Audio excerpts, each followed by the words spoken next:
A new phase of war has just begun. Iran is escalating, and this time it's doubling its firepower. Iran's Islamic Revolutionary Guard Corps says it has launched missiles using twin launch systems for the very first time, a move it calls a pivotal moment in its retaliation. The Iranian paramilitary group claimed to strike more than 30 targets across central and southern parts of Israel with the dreaded weapon, including major cities such as Tel Aviv, Rishon LeZion, Petah Tikva, and Beersheba. The strikes involved the Kebar Shekan missile, a precision ballistic missile designed to hit strategic sites with high accuracy. Iran is now issuing a stark warning, saying heavier attacks are coming, claiming that industrial, infrastructure, and military centers will all be targeted next. In a direct message, the IRGC has even urged residents in Israeli areas to evacuate immediately. According to Sayed Majid Musavi, head of the IRGC's aerospace force, this marks the beginning of a new phase of the conflict, with twin launchers for both Fateh and Kebar Shekan missiles, and double the strike power. Separately, in a statement announcing the launch of Wave 99 of Operation True Promise 4, the IRGC reiterated that Iran, quote, has not been and never will be the one to initiate attacks on civilian targets, unquote. The IRGC's announcement came as the Israeli Defense Forces Chief of Staff, Lieutenant General Eyal Zamir, said Israel is, quote, approaching a strategic crossroads in the joint campaign against Iran.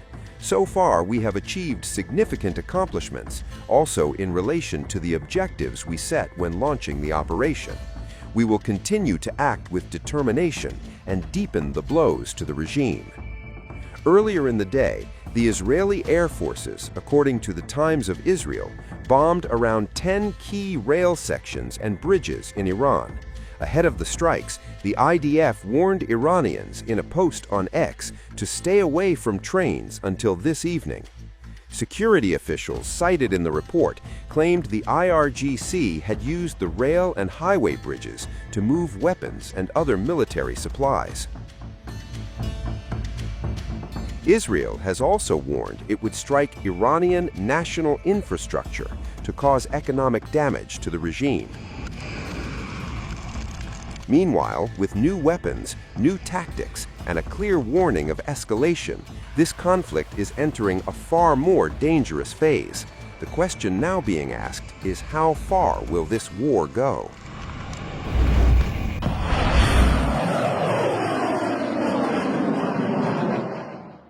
The Iranian army claimed fresh attacks on United States military bases in the Gulf. According to Al Jazeera, the Iranian army claimed it targeted the United States military's Al-Khaj base in Saudi Arabia and Al-Adayiri base in Kuwait.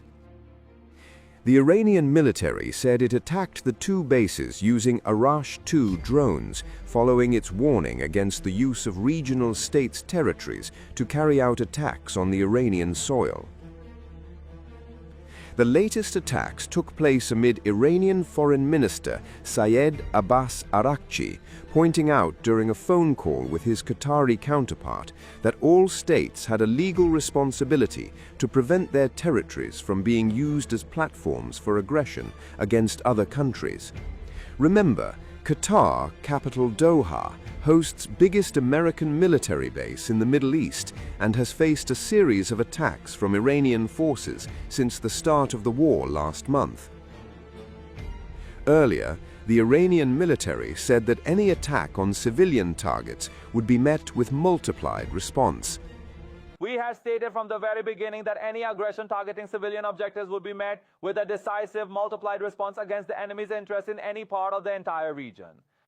If attacks on civilian targets are repeated, the next phases of our offensive and retaliatory operations will be carried out much more devastatingly and widely and the losses and damages from persisting in this approach will be multiplied. Meanwhile, Saudi Arabia closed the only road linking it to Bahrain on Tuesday after Iran fired missiles at its oil-rich eastern province. The Saudis fear that if Trump attacks Iranian civilian infrastructure, the IRGC could target this key bridge linking the two kingdoms. Riyadh says it has already shot down over a dozen missiles and drones over eastern regions today, while heavy fire was reported from an industrial facility in Al Jubail. Tehran's strikes came after an Iranian official urged the youths to form human chains around power plants in the country ahead of Trump's potential attack. I send an invitation to all our young people, our dedicated athletes, our creative artists, our diligent students, our university community, and our respected professors. Tomorrow, Tuesday at 2 in the afternoon, everyone should gather around our power plants. These are not just facilities, they are our national assets. They belong to the future of Iran and to all Iranian youth. This call is for everyone, regardless of any political preference or personal viewpoint. Let's gather there to collectively tell the world that any attack on public infrastructure is, without question, a war crime. Rahimi's call to youths came after U.S. President Donald Trump threatened to bomb Iran's power plants. You said that very little is off limits in Iran as far as targeting, including power plants, bridges, you've mentioned those. Very little is off limits. Are there certain kinds of civilian targets, though? I'm thinking schools I don't want to or tell you hospitals that. that you I don't want to say tell is you off- that.